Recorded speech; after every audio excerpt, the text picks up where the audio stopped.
طويلة جدا. والمصالح الإمبريالية الروسية كانت تقتضي امتلاك الممرات يعني الطريق السهل من البحر الأسود إلى البحر الأبيض المتوسط إلى أوروبا.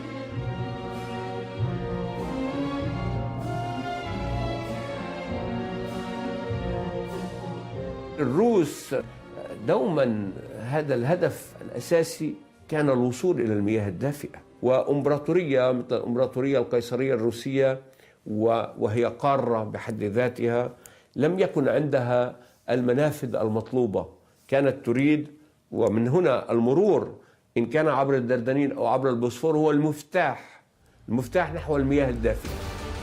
In February 1915, frustrated by the stagnating war in Europe, the British opened an eastern front against the Ottomans on the Dardanelles Strait.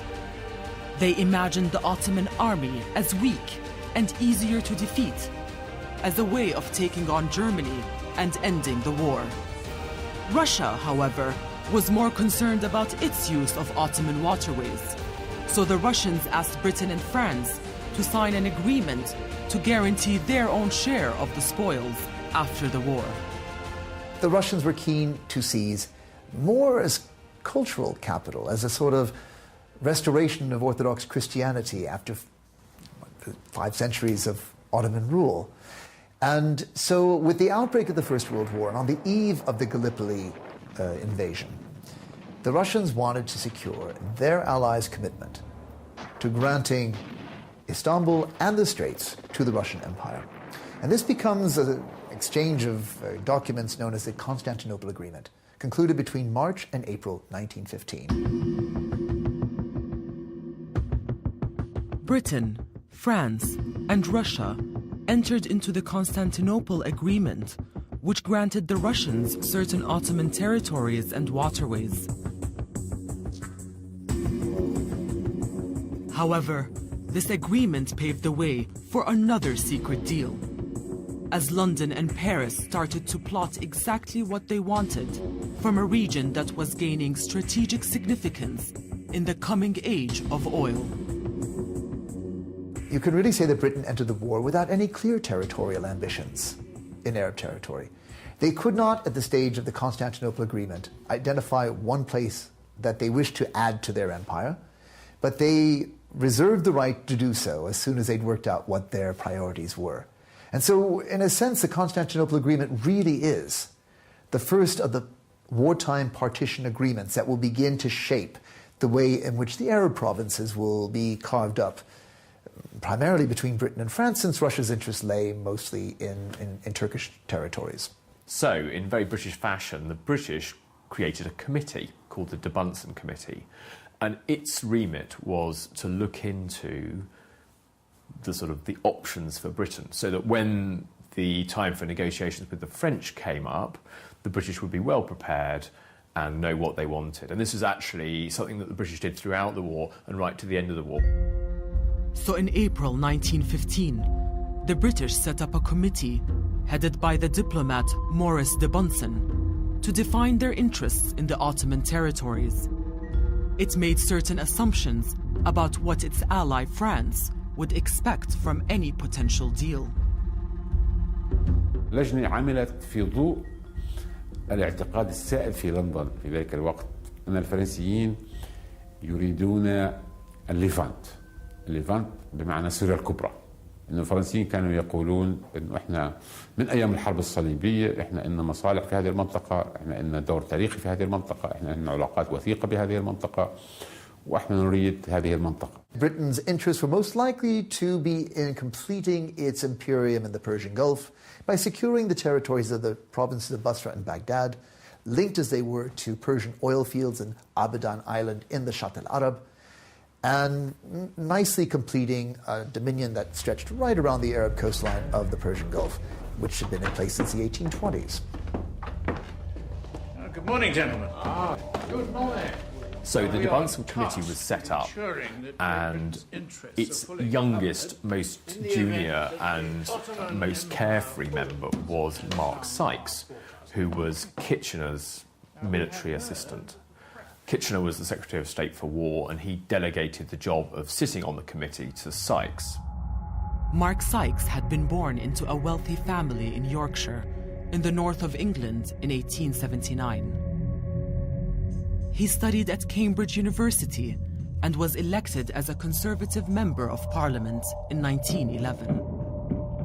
He liked to give the impression of being an expert on the Middle East based on his travel in the region. But he was not quite the authority, as it was sometimes assumed. He presented the De Bunsen Committee with his vision of a new Near East. This region has riches, I tell you, and this will be our opportunity. Sykes had come up himself with a different plan, which was something completely different and much more old-fashioned.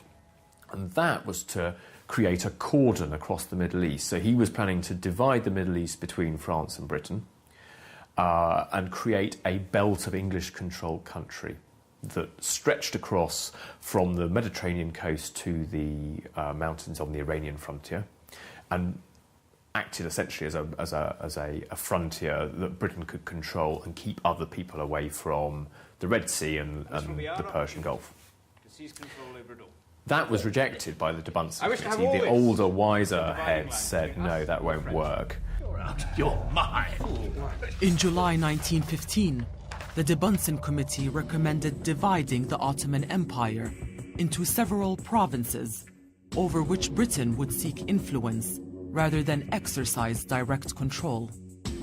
But when Sykes was sent to the Middle East and India, he began to revert to his original idea of a British cordon from the Mediterranean to Iraq. So, Sir Mark, from your knowledge of the Arab question, where would you say that allegiance lies? Between us and the French, I mean? Practically all Arabs are pro-English. Not exactly anti-French, but frightened of financial exploitation, and they are frightened of French colonial methods. But there are many Christians in Syria, in the Lebanon in particular. How do they feel? The Christians are as afraid at the bottom of their hearts as the Muslims. And only in Syria? That feeling, sir, is prevalent everywhere. Because they know what the French do, that feeling pretty well runs all through. There's the French Nationalist Party, which is sentimental, still harking back to the Crusades. So Sykes returned, and as these currents sort of started to come together, he was called into Downing Street at the end of the year, on the 16th of December 1915. And then he must have gone with a map as well, because he got into the meeting with the cabinet, the Prime Minister and his chief ministers sitting round the cabinet table in Downing Street. I believe they fear an Arab caliphate, which is an independent state, the common language of the Arabs of Tunis, Algeria, and Morocco. Which, of course, they control entirely. The French nationalists believe that if the Allies win, they want Syria, Palestine, and North Mesopotamia. Sykes appeared to be someone who was very knowledgeable, and in fact, in that cabinet meeting that he went to in December 1915, the result of the cabinet meeting was that one of the cabinet ministers who was there believed that he could speak Arabic and Turkish, but in fact he could speak neither language. So he dotted his speech with Arabic phrases, that sort of thing, to give himself the appearance of being an expert, when in fact he was more of a gifted amateur. What do you think we should do, Sir Mark? I think to counteract the French war aims, we require diplomacy. What do you think diplomacy will achieve with the French, Sir Mark? I don't want to make any suggestions except on very general lines. But I feel we ought to settle with France as soon as possible and get a definite understanding about Syria. What sort of arrangement would you like to have with the French? What would you say to them? I should like to retain for ourselves Palestine, south of Haifa, apart from the enclave of Jerusalem. وفي هذه الجلسة بالذات كأنه مارك سايكس بدأ يأخذ في الاعتبار ليس فقط الميناء والطريق الآمن إلى البصرة، من الشرق المتوسط إلى البصرة، ولكن أيضا أنه التقارير المبكرة